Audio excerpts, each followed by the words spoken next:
Боз атты боран батыр. Ерте заманда жезтырнақ деген жыртқыш шығып, адам баласына ауыр зиян салып, елді көктетпей қойыпты. Ешкім оған батып бара алмайды екен. Барған адамды жезтырнақ жамсатып отырыпты. Бір күні боран батыр боз атына мініп жезтырнақтың мекеніне қарай жалғыз тартыпты. Оған жолдас болуға ешкім шықпайды. Батыр ер азығы мен бөрі азығы жолда деп азық алмай жолаушылап жүріп кетеді екен. Боран батыр жезтырнақ мекендейтін қалың жыныс орманға келіп, бір дәу арқарды атып алады да, оның етін бауырын қоламтаға көміп қойып, боз атты байлап тастап, от басында қамсыз отырады. Бір кезде жезтырнақтың дабыры шығады. Боз ат құлағын қайшылап, тықыршып осқырып тұрады. Боран батыр оны елемегесін отыра береді. Сәлден соң жезтырнақ боран батырдың қарсы алдына келіп, бір тізерлеп отыра кетеді. Бұл кезде боран батыр қоламдағы піскен бауырды алып, кесіп жеп отырады. Боран батыр қолындағы болат семсердің ұшына шаншып, томардай бауырды жезтырнаққа ұсынса, жезтырнақ семсердің ұшын тырс еткізіп кесіп, бауырмен бірге алып қалады. Бұдан боран батыр титтей де сескенбейді. Саптама етігінің қонышынан және бір семсерді суырып алып, қоламтада жатқан арқардың асықты жілігін ортасынан қурайша жона кесіп, екіге бөліп тастайды да, екі басының майын аузына кезек-кезек құйып лақтырып жібереді. Боран батырдың бұл айбынынан, өткір семсерінен, жебелі садағынан, қалтасының астындағы жатқан айбалтасынан қорыққан жезтырнақ ақырын шегініп барып, жым-жылас болады. Тұңғиық түнде батыр өз бойындай және жуандығындай бір теректі кесіп әкеледі де, ер тоқымын соған жастық қылып, үстіне шапанын жауып, кәдімгі ұйықтап жатқан адамға ұқсатып қояды.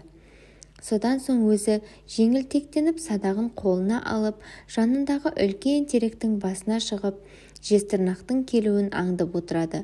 Одан соң жезтырнақ бір басып, екі басып, ептеп келеді де, қаннен қаперсіз ұйықтап жатқан адамды көріп, «Қап бәлем, сені ме?» дегендей-ақ бас салады. Қатыгез жезтырнақтың темір тегеуріні дүңгиген ағашты күтірлетіп жібереді. Мұның адам емес, ағаш екенін біле қойған жезтырнақ адыраңдап айналасына қарай бергенде, боран мерген садағымен жезтырнақтың жүрегіне періп қалады. Жезтырнақ ышқынып барып серең ете түседі. Боран батыр ағаштың басынан түсіп, өлген жезтырнақтың теңге моншақтарын сыпырып, болат тырнақтарын кесіп алып кете береді. Бұл кезде боран батырдың ауылы аласапыран күйге түсіп, боран батыр жезтырнақтың мекенінен аман келе алмайды, оның темір тегеурінінен құтыла алмайды. Жезтырнақ біздің тұқымымызды құртады, деп дүрлігісіп күңіреніп жатады. Боран батыр жезтырнақты жеңіп қайтқанда, қалың жұрт қуанып, ақсарбас айтып, ұлы жиын той жасайды. Осыдан кейін де боз атты боран батыр жезтырнақты жою жорығына әлденеше рет аттанып, үлкен олжамен оралып жүреді. Күндердің бір күнінде боран батырдың қызы ұзатылатын болады. Қыз ұзатыларда алғашқы жезтырнақтың теңге моншақтары мен жезтырнақтарын қалайды.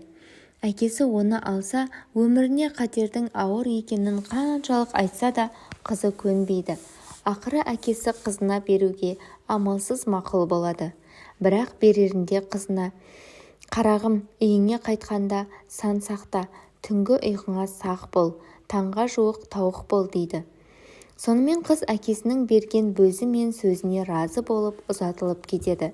Боран батырдың қызы бір қора қоймен қалың жыныс орманның ішінде отырады. Күндіз күйеуі қой жаяды. Түнде боран батырдың қызы қой күзетеді.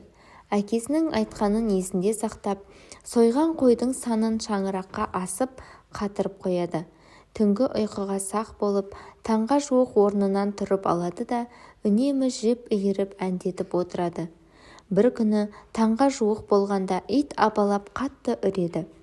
Жайшылықты қасқырдың сырттаны болса да сытырлатпайтын бұл иттердің екпіні бірден басылып, қаңқылдап үні өшіп қалады. Бір тақырдың таянғанын білген Боран батырдың қызы жанып тұрған отты өшіреді де қатқан санды қолына алып босағада бұғына қалады. Бұл келген жезтырнақтың кемпірі еді. Ол есікті ашып жіберіп, керегенің басында ілулі тұрған өз қызының теңге моншақтарын тани кетеді де, менің қызымның түбіне жеткен сен екенсің ғой. Оның теңге моншақтарын иемденіп алуын қараш өзінің. Жүзің күйгірдің өзі қайда кеткен?» деп үйге кіріп, дереу сөнген отты үрлеп жақпақ болады.